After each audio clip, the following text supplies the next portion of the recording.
ต่อจากนี้ไปเป็นรายการพุทธานุภาพดำเนินรายการโดยพระธรรมกิติเมธีผู้ช่วยเจ้าวาดวัดราชาธิวาสวรวิหาร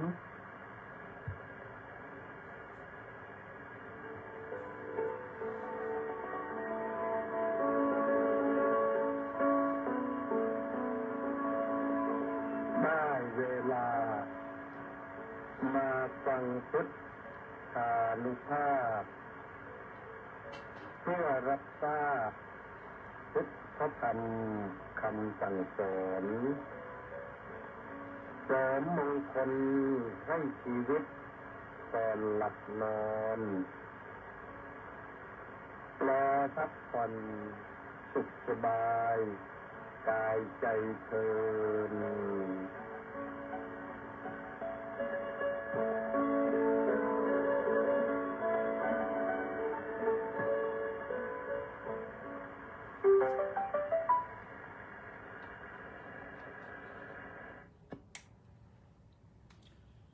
อะระหัง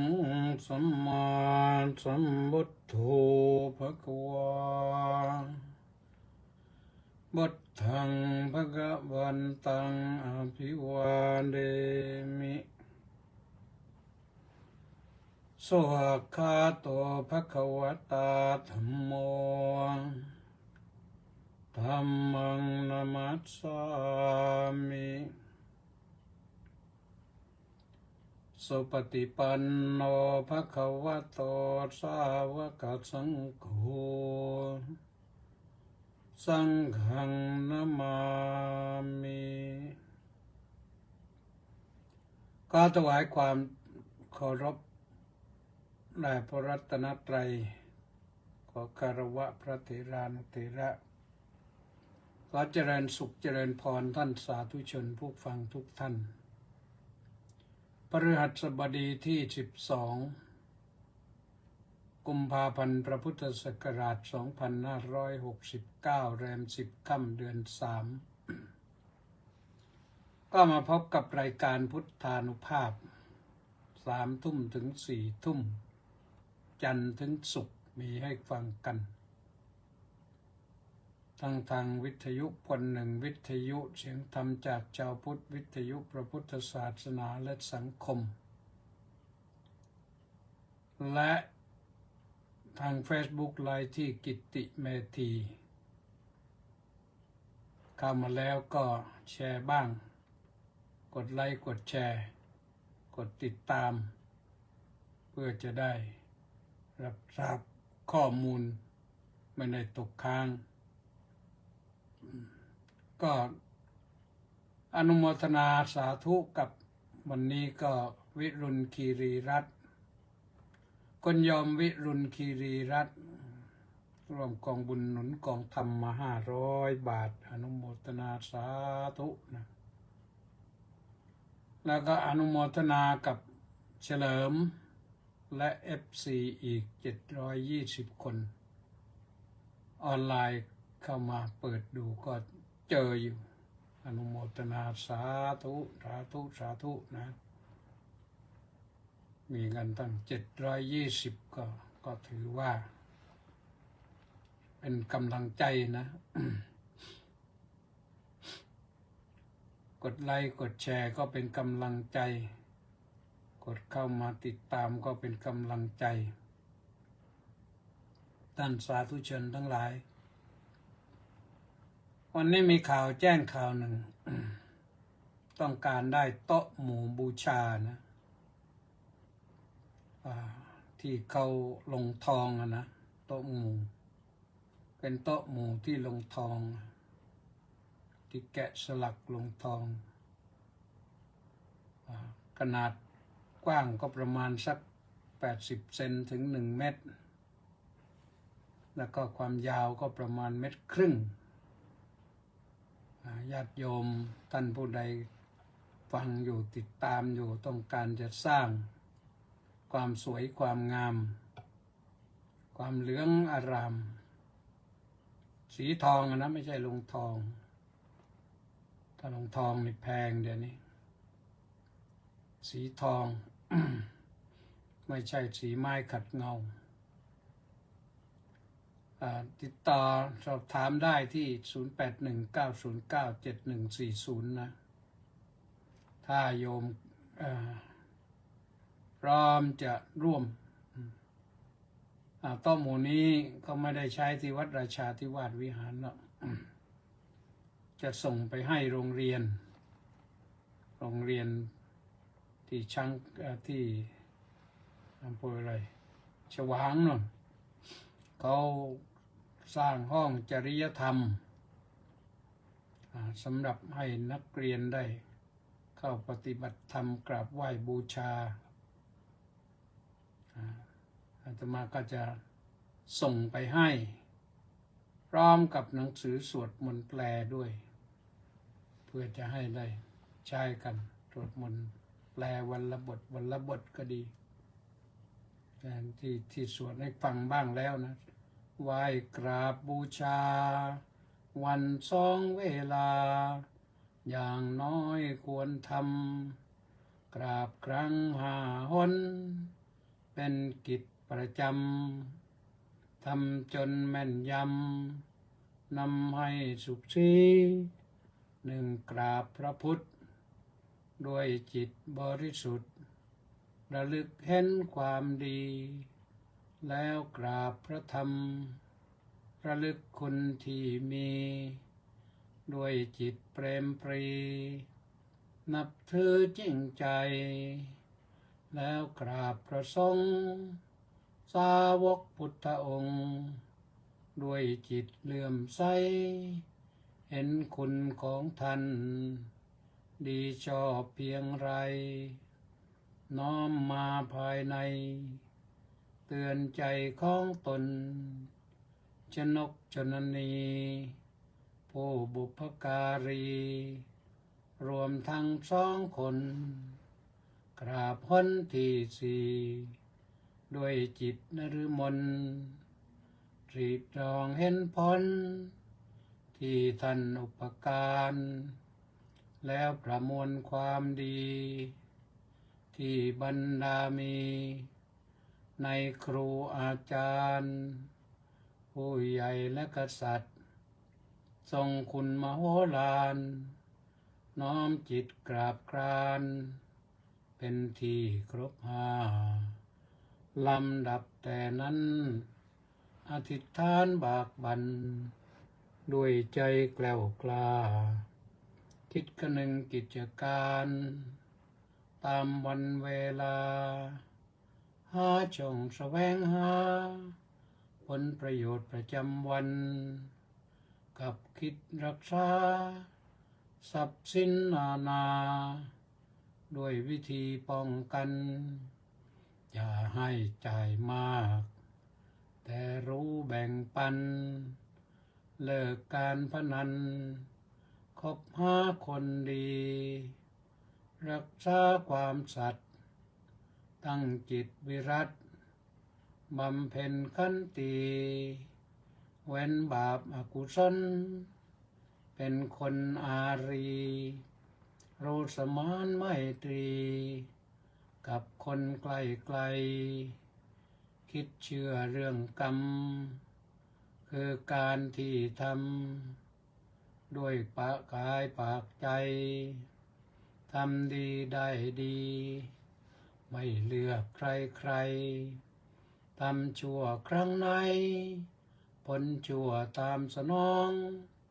คิดได้ทำได้ตามข้อกล่าวไว้พร้อมด้วยตริตรองอยากมีเกษมสุขไกลทุกข์หม่นมองเป็นคนควรลองทำตลอดตัวตายนี่เป็นจะเคารพนะกราบ5 ครั้งวันนี้ก็จะพูดถึงเรื่องความเคารพนะความเคารพและความไม่เคารพมันมีผลต่างกันถ้าความเคารพเบื้องบนความไม่เคารพก็ลงเบื้องล่างความเคารพอยู่เบื้องขวาความไม่เคารพก็อยู่เบื้องซ้ายมันสุดขั้ว ไม่ตรงกันนะทีนี้ความเคารพคืออะไรเมื่อตะกี้ก็ว่ามาให้ฟังแล้วนะเคารพ5 ครั้งแสดงความเคารพ5 ครั้งเคารพพระพุทธพระธรรมพระสงฆ์เคารพมารดาบิดาเคารพครูอาจารย์ผู้ใหญ่และกษัตริย์ทรงคุณมโหฬารน้อมจิตกราบกรานเป็นที่ครบ5นะว่าอันนั้นแสดงอาการว่าเคารพ แต่ว่าเวลาเคารพจริงๆเนี่ยโยมเคารพจริงๆนั่นก็คือกิริยาที่แสดงความเคารพเป็นเรื่องสำคัญเราเคารพมารดาบิดาปู่ย่าตายายผู้มีพระคุณทั้งหลายกิริยาที่แสดงออกบอกถึงความเคารพหรือไม่เคารพอย่างไรทำไม่เป็นก็เพราะว่าแต่ถ้าทำเป็นแล้วแซงไม่เป็นอันนี้เป็นสิ่งที่น่าตำหนิสำหรับคนเราเนี่ย คนไทยเรานั้นต้องมีความเคารพกันเคารพผู้หลักผู้ใหญ่เคารพผู้ที่มีอุปการะคุณแสดงความเคารพการไหว้กราบก็สวยงามการไหว้นี่เดินสวนทางกันไหว้เจอหน้ากันก็ไหว้ผู้น้อยก็ก้มศีรษะลงย่อเข่าถ้าผู้หญิงก็ย่อเข่าหน่อยถอนสายบัวอะไรก็ว่าไปผู้ชายก็ก้มศีรษะเหมือนกันนะแต่ไม่ต้องถอนสายบัวท่านถ้าเป็นในขณะที่ยืนอยู่ก็ไหว้ยกมือประนมมือไหว้ก้มศีรษะลงแสดงถึงความอ่อนน้อมถ่อมตนเป็นนิวาตะไปด้วยความอ่อนน้อมนิวาตะนั่นแต่ว่าระบายลมออกเสียท้องมันไม่ตึงก้มได้นิวาตะแปลว่าไม่มีลมภายในลมออกแล้วทำให้ก้มศีรษะลงได้แล้วก็ประนมมือไหว้แสดงอากัปกิริยาที่เรียบร้อยสุภาพถ้าในโอกาสที่กราบได้ก็กราบ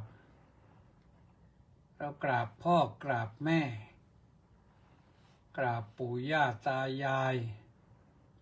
กราบผู้หลักผู้ใหญ่ผู้หลักผู้ใหญ่ก็มีชาติวุฒิวัยวุฒิคุณวุฒิชาติวุฒิก็คือผู้มีชาติดี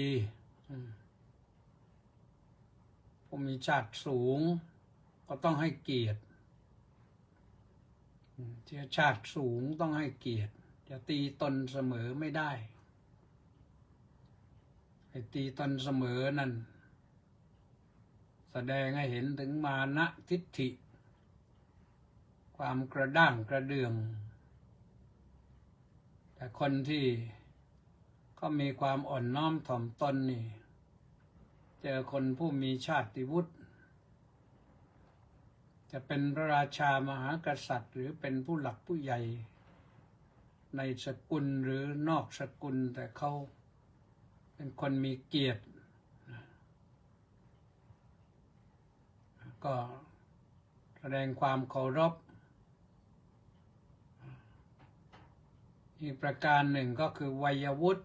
ท่านมีวัยวุฒิอายุมากกว่าตนไม่ตีตนเสมอต้องให้เกียรติความให้เกียรตินี่เป็นสิ่งที่เราก็จะได้รับเกียรติ ถ้าเราให้เกียรติผู้อื่นผู้อื่นก็จะให้เกียรติเราให้เกียรติผู้ใหญ่ผู้ใหญ่ก็ให้เกียรติผู้น้อยตามสมควรให้เกียรติตามสมควรไม่ลบหลู่ดูหมิ่นกันไม่โม้อ้ออวดแสดงตนเมื่อกราบไหว้ได้ก็ต้องกราบต้องไหว้เมื่อไหว้ได้ก็ต้องไหว้กราบได้ก็ต้องกราบไม่กราบทางเดินสวนกันก็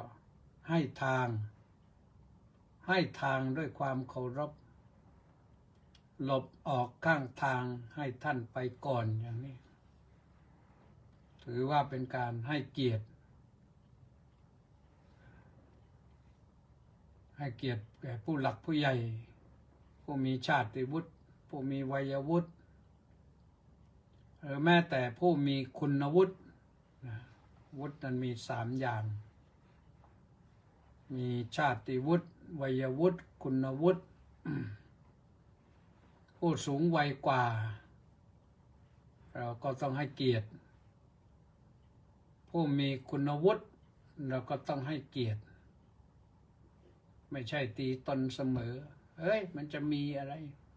มันไม่ใช่อย่างนั้นคนที่เขาศึกษามาสูงอย่างนี้มีความรู้ความสามารถไม่ใช่ว่าจะพูดแต่อย่างเดียวว่าโอ้ยเรียนสูงก็จะกินกี่มื้อมันก็เหมือนกันแหละมันไม่เหมือนนะคนที่เรียนรู้สูงแล้วเขามีความรู้สูงแล้วเขามีความรู้สึกสูงความรับผิดชอบสูงเรายังไม่รู้ก็อย่าไปแสดงความคุยโม้โอ้อวดลบหลู่ดูหมิ่นต้องให้เกียรติต้องแสดงความเคารพตามสมควรตามสมควรไม่ควรจะไปว่าเขาอย่างนั้นอย่างนี้ อย่างนี้ได้ยินบ่อยนะเรียนจบด็อกเตอร์ก็จะมีอะไรเหมือนกันเลยกับเรามันไม่เหมือนตอนด็อกเตอร์นั้นไม่ได้หมายความว่าจะรู้ไปทุกเรื่องก็จบสาขาอะไรเขาก็รู้เรื่องนั้นจริงไม่รู้จริงก็จบไม่ได้เพราะเขาแต่จบด็อกเตอร์ทางปรัชญาก็เขาก็เก่งทางปรัชญาเขาจบด็อกเตอร์ทางศาสนาก็เก่งทางศาสนาคือเขาต้องศึกษาอย่างลึกซึ้งเขาจบด็อกเตอร์ทางรัฐศาสตร์เขาก็เก่งทางรัฐศาสตร์ก็จบด็อกเตอร์ทางนิติศาสตร์เขาก็เก่งทางนิติศาสตร์คือกฎหมายว่าด้วยเรื่องกฎหมายทุกเรื่องเขารู้อันนั้นเป็นเรื่องของผู้ที่จบในระดับด็อกเตอร์คือระดับปริญญาเอกที่จริงแล้ว ถ้าว่าตามภาษาฝรั่งด็อกเตอร์นี่ไม่ได้หมายความว่าจบปริญญาเอกแต่คำว่าด็อกเตอร์นี่เขาใช้เรียกหมอแม้จบปริญญาตรีเขาก็เรียกว่าด็อกเตอร์แต่จะแปลก็แปลว่าหมอเขาจบทางหมอมาส่วนจบปริญญาเอกนี่เขาเรียกไปตามชื่อเฉพาะอาจจะ PhD ก็ว่าไปจบในทางด้านนี้ก็ว่าไป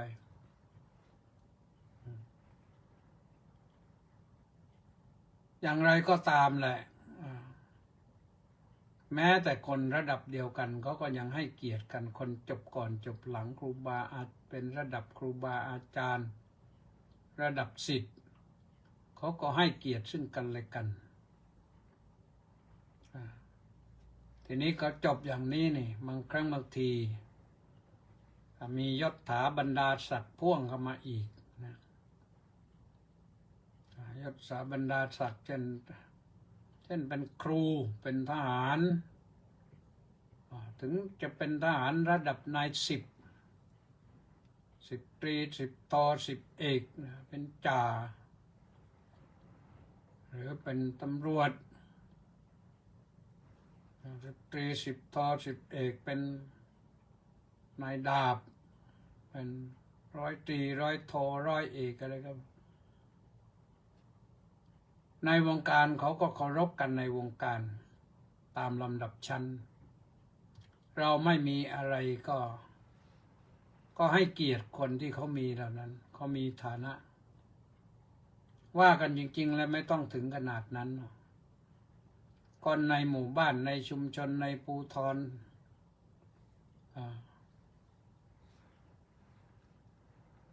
ใครได้รับการคัดเลือกให้เป็นอบต.สมาชิกอบต.ก็ต้องให้เกียรติอบต.เหนือกว่าคนธรรมดาเพราะว่าเขาได้รับการยอมรับจากคนอื่นมาส่วนมากแล้วในถิ่นแถบนั้นพอเป็นนายกก็ให้เกียรติสูงขึ้นไปอีกนายกอบต.เป็นสมาชิกอบจ.สูงกว่าอบต.เป็นนายกอบจ.ก็สูงขึ้นไปอีกก็ให้เกียรติไปตามลำดับเป็นผู้ใหญ่บ้านเป็นกำนันเป็นสารวัตรกำนันว่ากันตั้งแต่ผู้ช่วยผู้ใหญ่บ้านนะถึงผู้ใหญ่บ้านถึงกำนันสารวัตรกำนันก็ต้องให้เกียรตินะการให้เกียรติก็คือการแสดงความเคารพตามฐานะเมื่อเราเคารพนั้นไม่ใช่เคารพเฉพาะทางกายอย่างเดียวทางวาจาต้องเคารพด้วยพูดต้องให้เกียรติไม่ลบหลู่ดูหมิ่นกันยกย่องสรรเสริญตามสมควรถึงจะไม่ยกย่องสรรเสริญก็สงบปากเสียก็ดีไม่ต้องพูดเห็นไม่ดีก็ให้ข้อคิดเตือนสติกันได้ก็เตือนกันเพื่อให้ได้ปรับปรุงว่าอย่างไรก็ว่ากันไปงานหนึ่งก็ถือว่าเป็นผู้มีคุณวุฒินะถือว่าเป็นผู้มีคุณวุฒิเหมือนกันผู้ที่ได้รับการคัดเลือกได้มีตำแหน่งนี่ก็ถือว่าเป็นผู้มีคุณวุฒิคนทั่วไปก็ต้องแสดงความเคารพโดยกายด้วยวาจาแล้วก็เคารพด้วยใจด้วยการแสดงออกซึ่งความเคารพนั้นทำให้ได้รับความรักความไว้เนื้อเชื่อใจความอะไรมีขัดข้องบกพร่องอย่างไรก็จะได้รับความช่วยเหลือจะได้รับความสนับสนุนแก้ไขปัญหาได้นี่เป็นเรื่องสำคัญนะเป็นเรื่องสำคัญจะให้คนอื่นเขาช่วยเราก็ต้องแสดงออกซึ่งความเป็นมิตรไมตรีแสดงความเคารพก่อนนะถ้าไม่เคารพแล้วใครจะช่วยมีแต่เขาจะสาปส่งขับไล่ดีไม่ดีก็จะถูกใส่ร้ายป้ายสีเอาด้วยเพราะกิริยาท่าทางเนี่ยไม่เป็นมิตรท่าทางหยาบคายไม่เคารพไม่ว่าผู้นั้นจะเป็นมีชาติวุฒิมีคุณวุฒิวัยวุฒิมีคุณวุฒิเราไม่รู้สักอย่างนึงคิดอย่างเดียวว่าเราก็แน่ก็ต้องลองทำสิมันได้อะไรสักอย่าง ให้คนอื่นเขาเห็นว่าเรามีดี มันถึงจะได้ดีได้นะอันนี้เรื่องของพ่อแม่ครูปู่ย่าตายายผู้มีพระคุณนะความเคารพทางกายก็คือแสดงความประพฤติอ่อนน้อมถ่อมตนทางวาจาก็คือพูดอย่างให้เกียรติระมัดระวัง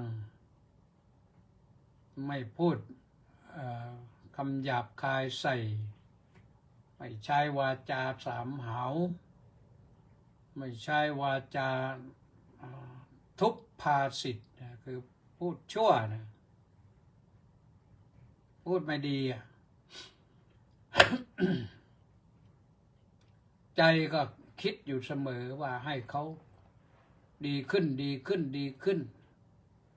ไม่ใช่ว่าใจลบหลู่ดูหมิ่นตลอด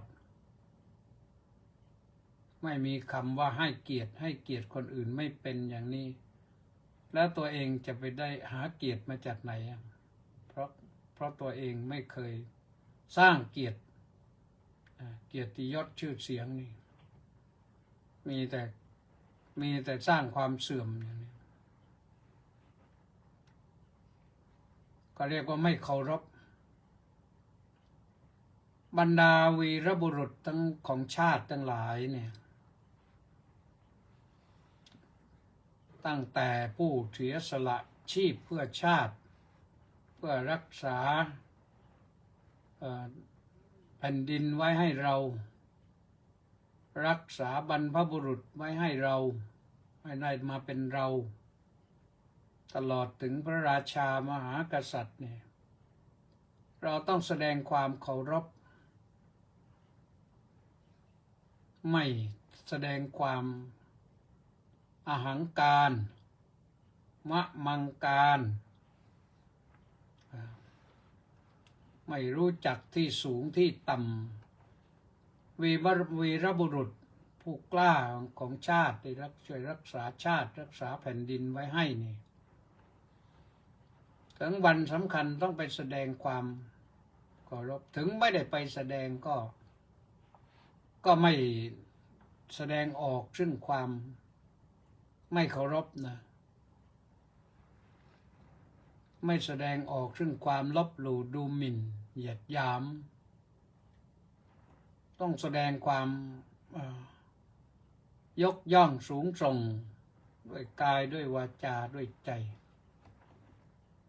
นี้เป็นสิ่งสำคัญนะเพราะฉะนั้นก็ต้องรู้จักบรรพบุรุษรู้จักวีรบุรุษของชาติคนทุกชาติแหละเขายกย่องกันพระพุทธเจ้าก็ทรงแนะนำให้รู้จักสำนึกในบุญคุณของคนผู้ทำอุปการะคุณไว้แล้วเรียกว่าบุพการีชนอีกอย่างหนึ่งท่านสาธุชนทั้งหลายกฎหมายระเบียบวินัยกฎเกณฑ์กติกาต้องเคารพนี่คนไทยเรานี่อ่อนมากเรื่องนี้นะไม่ใช่ไปนั่งไหว้กฎหมายอยู่ไม่ใช่ไป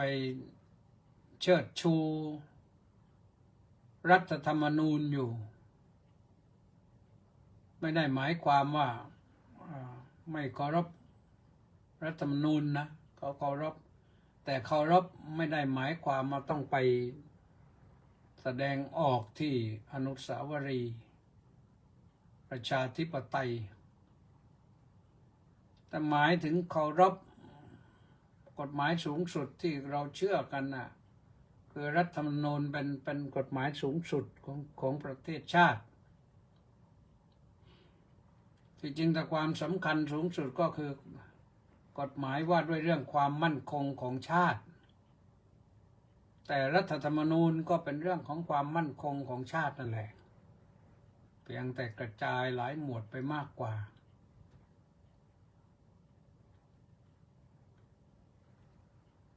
เรานี่ก็พยายามกันยังพยายามเขียนรัฐธรรมนูญใหม่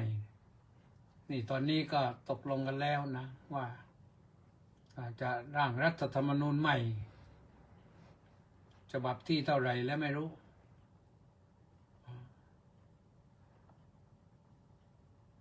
ฉบับที่เท่าไหร่แล้วยอมรัฐธรรมนูญไทยเนี่ยนี่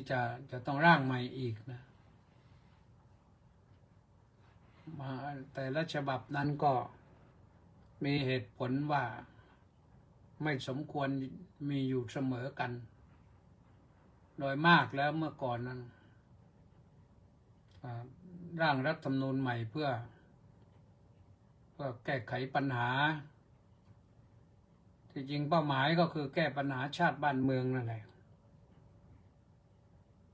แต่ที่แล้วมาเนี่ยเขียนไปแล้วก็ไม่ได้แก้ปัญหาชาติบ้านเมืองให้มันสำเร็จสมบูรณ์เพราะฉะนั้นต้องแก้กันใหม่ตอนนี้ทำประชามติแล้วว่าเสียงส่วนมากว่าให้แก้ไขปรับปรุงรัฐธรรมนูญอีกได้มาทีนี้ครั้งต่อไปนี้ก็คงจะได้แสดงความเคารพกฎหมายรัฐธรรมนูญกันเข้มข้นสักทีไม่ต้องแก้สักทีไม่ต้องเขียนใหม่สักทีนี่ก่อนเขียนรัฐธรรมนูญเราต้องจะประกาศสงสัยต้องต่อไปต้องประกาศรับอาสาเขียนกฎหมายรัฐธรรมนูญนะก็เขียนมาไม่รู้กี่ฉบับแล้วแต่ละท่านแต่ละคนเนี่ยเขียนเสร็จพอใช้ได้สักพักหนึ่งเอาแก้ก็เอาคนเดิมนั่นแหละอีกทีมเดิมนั่นแหละมาเขียนอีกก็อยู่อย่างเงี้ยตราบใดที่ยังมีชีวิตอยู่ก็ปรึกษาหารือมาเขียนต่ออีกนั่นแหละเพราะคนที่อยากจะแก้รัฐธรรมนูญนี่เอาเข้าจริงๆแล้วตัวเองก็เขียนไม่เป็นไม่รู้ว่ารัฐธรรมนูญมันเป็นอย่างไรก็เลยไปให้คนที่เคยเขียนนั่นแหละนะเขาเรียกว่าสสร.ดูหน้าตาที่ต่อไปสสร.เขาจะตั้งมายังไงเขาจะเอาใครมาว่ากันนะถ้าเราเคารพกฎหมายเคารพระเบียบเคารพกติกาเคารพวินัยนี่สังคมมันน่าอยู่นะเคารพกฎหมายนี่เราเห็นอยู่กฎหมายไม่ว่ากฎหมายอาญากฎหมายแพ่งกฎหมายพาณิชย์กฎหมายอะไรต่างๆเนี่ยเกิดมีปัญหาล้วนแต่ไม่เคารพกฎหมายกันชาติที่เขาเจริญแล้วนี่เขาเคารพกฎหมายมากทำให้บ้านเมืองสะอาดรัฐสภาเขาก็สะอาดธุรกิจของเขาก็สะอาดการค้าขายของเขาก็สะอาดไม่สกปรกของเราไปดูตรงนั้นก็ไปอย่างตรงนี้ก็ไปอย่างกฎหมายว่าโดยเรื่องการก่อสร้างอย่างนี้ก็ไม่สะอาดกฎหมายมีแต่ไม่เคารพกฎหมายกันก็เลยสร้างอะไรต่อมิอะไรกันอย่างที่ตึกสตง.ถล่มนี่ก็ไปตรวจแล้วว่ามันผิดนั่นผิดนี่เหล็กไม่ได้มาตรฐานบ้างปูนไม่ได้มาตรฐานบ้างวิศวกรไม่ได้มาตรฐานบ้างสารพัดเนี่ยแต่ว่าก่อสร้างขึ้นไปเป็นตั้ง20 กว่าชั้นแล้วผลสุดท้ายถูกธรรมชาติลงโทษต้มเดียวพังทั้งแถบเลยคนเสียชีวิตไปตั้ง80-90 คนด้วยแม้แต่กฎหมายจราจรนี่ซึ่งมีเยอะแต่เราก็ยังต้องใช้ตำรวจจราจรมาก ต้องไปยืนเฝ้ากัน ที่จริงถ้าหากว่า คนเคารพกฎหมายดีเนี่ยตำรวจก็ไม่ต้องใช้มากหรอกตำรวจจราจรนะไม่ต้องใช้มาก ติดกล้องวงจรปิดกล้อง CCTV เข้าไปใครขับผิดกฎกติกาก็ถ่ายรูปเช็คเข้าไปส่งเข้าศูนย์กลางเลย ออกหมายเรียกไปจับปรับเลย แล้วก็เหมือนเคยไปนิวซีแลนด์นะก็บอกว่านิวซีแลนด์ที่เห็นก็เห็นนะ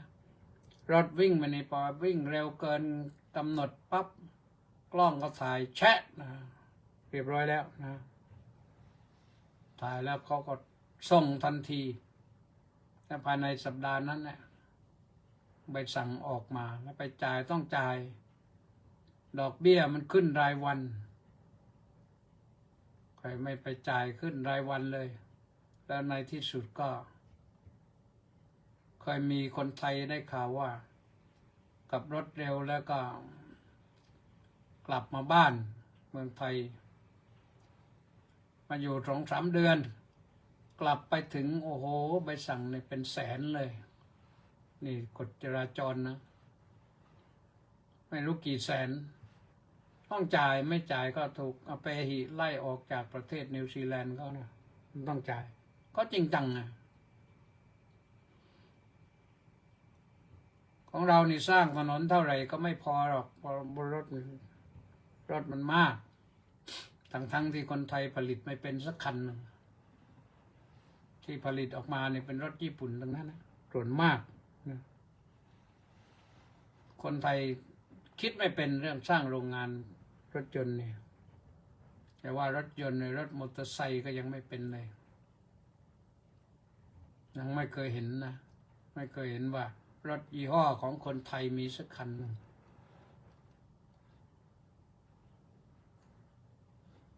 เคยเขียนลงซื้อพิมพ์นะ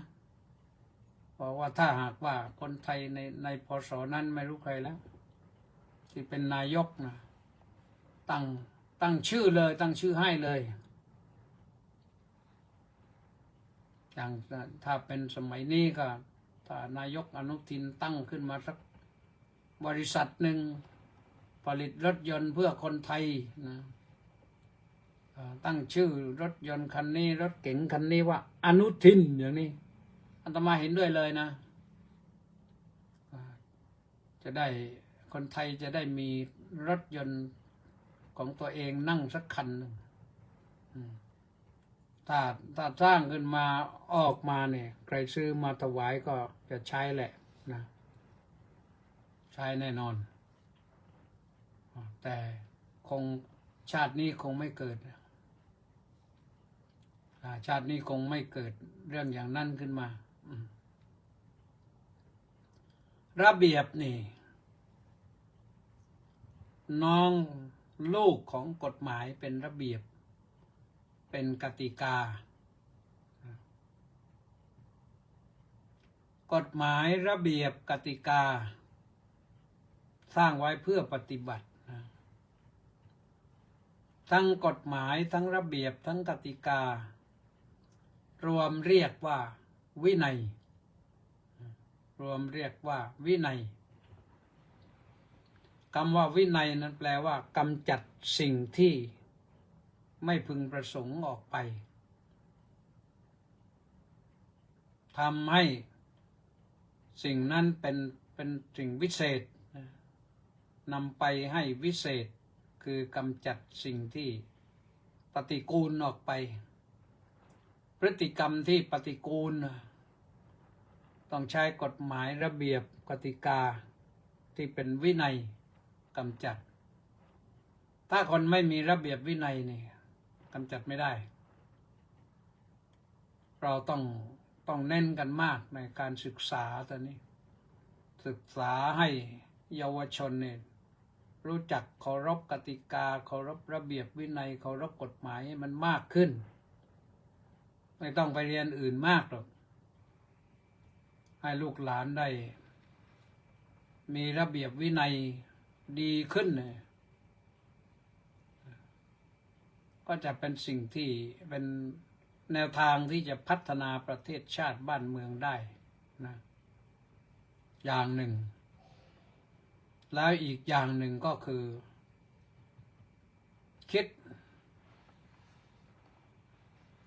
คิดต่อยอดที่เขาเรียกภาษาฝรั่งว่า creative thinking เราต้องคิดต่อยอดให้หมดเลยทรัพยากรใดๆของเราที่มีอยู่ในแผ่นดินไทยเนี่ยไม่ว่าเรื่องทรัพยากรด้านการเกษตรเรื่องการทรัพยากรบุคคลทรัพยากรแรงงานอะไรต่างๆต้องต่อยอดให้ได้พัฒนาคนก็พัฒนาฝีมือพัฒนาความรู้ความสามารถพัฒนาปัญญาพัฒนาระเบียบวินัยให้มันสูงขึ้นเห็นคนทำผิดวินัยแล้วจะเกิดความรู้สึกว่าน่ารังเกียจขึ้นมา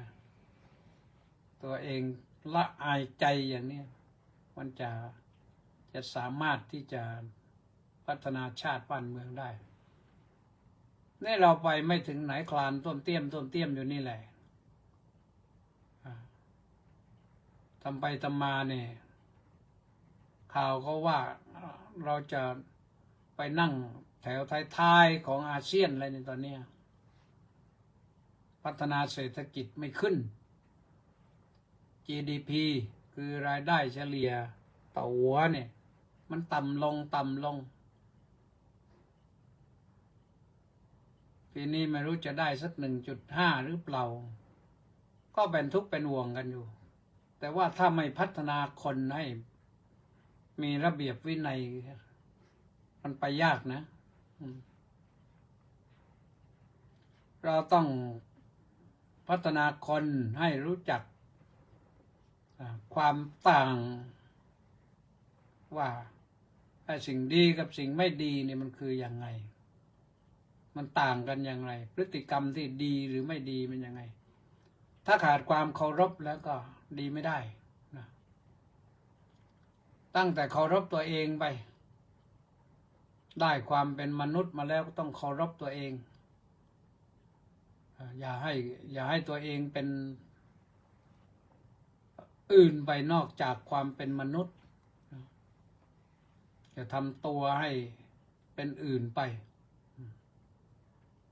คือมนุษย์นี่มีหลายชั้นมนุษย์เสเนรยิโกมนุษย์เหมือนสัตว์นรกมนุษย์สเปโตมนุษย์เหมือนกับเปรตมนุษย์สติรัชฉานโนมนุษย์เหมือนสัตว์ดิรัจฉานมนุษย์สภูโตมนุษย์เหมือนมนุษย์มนุษย์สเทโวมนุษย์เหมือนเทวดาถ้าไม่เหมือนเทวดาเนี่ยแต่อย่างน้อยก็เป็นมนุษย์สมบูรณ์นะอีกอย่างหนึ่งท่านสาธุชนทั้งหลายที่เราขาดไม่ได้ในฐานะเราเป็นพุทธศาสนิกชนเนี่ย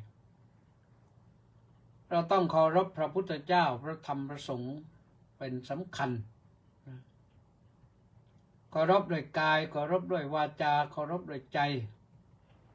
เคารพด้วยใจนั้นพระสัมมาสัมพุทธเจ้าตรัสบอกไว้เลยว่าต้องธรรมานุธรรมปฏิปันโนปฏิบัติธรรมให้สมควรแก่ธรรมถ้าปฏิบัติธรรมสมควรแก่ธรรมแล้วมันได้หมดนะกราบพระพุทธพระธรรมพระสงฆ์กราบอย่างไรไหว้พระพุทธพระธรรมพระสงฆ์ไหว้อย่างไรบูชาพระพุทธพระธรรมพระสงฆ์ทำอย่างไรอันนี้ต้องรู้จักต้องเข้าใจต้องทำได้ต้องถูกต้องถึงจะดีนะมันไม่ใช่เรื่องยากถ้าหากว่าเราตั้งใจทำนะพระพุทธเจ้าพระธรรมพระสงฆ์เมื่อกี้ก็ตรวจได้ฟังบทหนึ่งแล้วแต่บทหนึ่งที่จากพระบาลีนั่นทรงแสดงไว้ว่าคนที่ทำอย่างนี้แล้วก็ มีแต่ความเจริญไม่เสื่อมแน่นะนั่นก็คือสัตถุครุธรรมครุผู้เคารพหนักแน่นในพระศาสดาผู้สัมมาสัมพุทธเจ้าผู้เคารพหนักแน่นในพระธรรมสังเคจติปการโว